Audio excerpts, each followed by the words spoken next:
प्रधानमंत्री के क्लासरूम में पहुंचने को लेकर अब आम आदमी पार्टी ट्विटर से लेकर दिल्ली तक से और दिल्ली से लेकर गुजरात तक से यह बयान दे रही है कि जो कुछ हुआ हमारी वजह से हुआ। दिल्ली के अंदर हमने मात्र 5 साल के अंदर सरकारी स्कूलों को शानदार बना दिया, तो हमें करना आता है और हम भी इसी देश के लोग हैं। तो आज मैं समझता हूं कि प्रधानमंत्री जी ने जो शिक्षा में इंटरेस्ट दिखाया, मैं उनसे हाथ जोड़ के निवेदन करना चाहता हूं कि सर हमें स्कूल ठीक करने आते हैं, हमारे उपयोग कीजिए। हम अपने आप को ऑफर कर रहे हैं। पूरे देश के सारे स्कूलों को, 10 लाख सरकारी स्कूल हैं पूरे देश में, सारे स्कूलों को मात्र 5 साल के अंदर ठीक किया जा सकता है। दुख की बात यह है कि ये काम 27 साल पहले कर लिया होता तो आज गुजरात के हर बच्चे को, शहर के हर बच्चे को, गांव के हर बच्चे को, सौराष्ट्र से लेके नॉर्थ गुजरात से लेके गुजरात के गांव-गांव तक हर बच्चे को शानदार स्कूल मिल गए होते अगर प्रधानमंत्री जी ये काम 27 साल पहले कर लिया होता। आज जब गुजरात की जनता चुनाव में परिवर्तन ला रही है, तब आप सरकारी स्कूल में जाके बैठ रहे हो बच्चों के साथ में, लेट हो गए। इन बयानों को सुनकर कुछ सवाल उठते हैं। उन सवालों का दस्तक देता जवाब आपको जानना जरूरी है। पहला सवाल है, आम आदमी पार्टी के दावों को माने तो क्या प्रधानमंत्री पहली बार यूं स्कूल के किसी क्लासरूम में गए? जवाब है नहीं।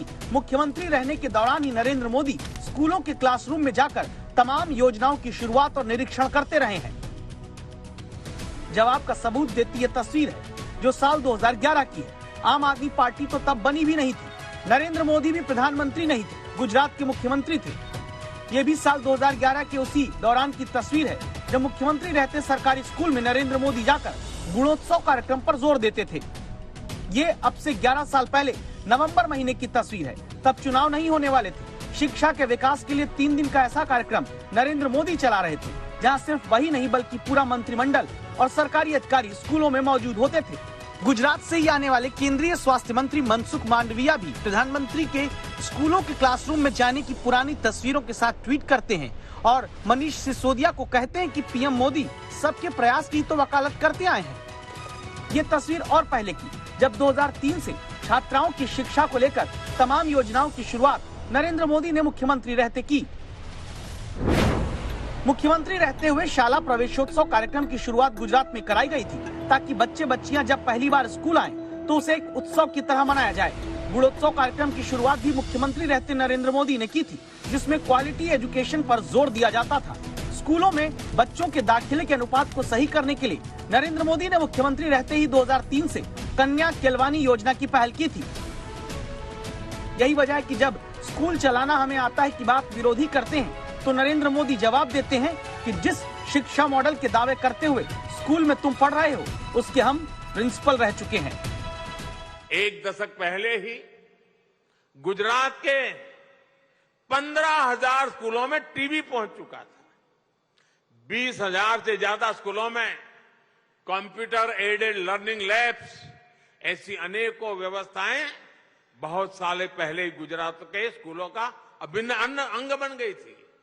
आज गुजरात में 1 करोड़ से अधिक स्टूडेंट्स और 4 लाख से अधिक टीचर्स की ऑनलाइन अटेंडेंस होती है। नए प्रयोगों के इसी सिलसिले को जारी रखते हुए आज गुजरात के 20,000 स्कूल शिक्षा के 5G दौर में प्रवेश करने जा रहे हैं। यह आंकड़े बिना नाम लिए संभव है कि प्रधानमंत्री नरेंद्र मोदी ने आम आदमी पार्टी को ही गुजरात में चुनाव के दौरान जवाब देने के लिए बताए कि गुजरात में शिक्षा अभी नहीं, पहले से विकास का मुद्दा रही है।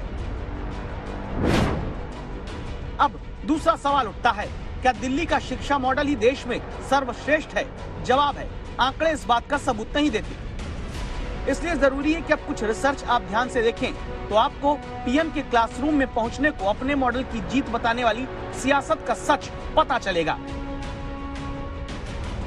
हालांकि गुजरात और दिल्ली की सीधी तुलना आसान नहीं है, क्योंकि गुजरात देश में 5वां बड़ा राज्य है, जबकि दिल्ली आकार के आधार पर 32वें नंबर का राज्य। फिर भी अगर देखें कि नीति आयोग के मुताबिक स्कूल एजुकेशन क्वालिटी में कौन कहां है, तो गुजरात बड़े राज्यों के बीच में 2019 में 11 अंकों की छलांग के साथ 6ठे से 4थे नंबर पर पहुंचता है। यानी अंक भी सुधरते हैं और रैंकिंग भी। दिल्ली केंद्र शासित प्रदेशों के बीच में ही 10 अंकों की उछाल तो शिक्षा पर लाता है, लेकिन दूसरे नंबर पर ही रहता है। Unified district information system for education यानी UDISE के मुताबिक 2020-21 में जहां 100 में 45 बच्चे दिल्ली में प्राइवेट के मुकाबले सरकारी स्कूल को चुनते हैं, वहीं गुजरात में 100 में 65 बच्चे शिक्षा के लिए प्राइवेट नहीं सरकारी स्कूल को तवज्जो देते हैं। प्रधानमंत्री ने कई दिनों से गुजरात में प्रचार करके दिल्ली के शिक्षा मॉडल की झाड़ू चलाती राजनीति का जवाब यूं स्मार्ट क्लासरूम में पहुंच कर दिया है। जब चुनाव आ रहे हैं और चुनाव में आम आदमी पार्टी स्मार्ट स्कूल की बातें कर रहे हैं, तो कहीं ना कहीं जब प्रधानमंत्री यहाँ पे आए थे और इसी स्कूल की बेंचेस पर प्रधानमंत्री जब बैठे थे, तो संदेश बेहद साफ था अपने विरोधियों को कि कहीं ना कहीं जो स्मार्ट स्कूल है वो गुजरात में इस वक्त उपलब्ध है।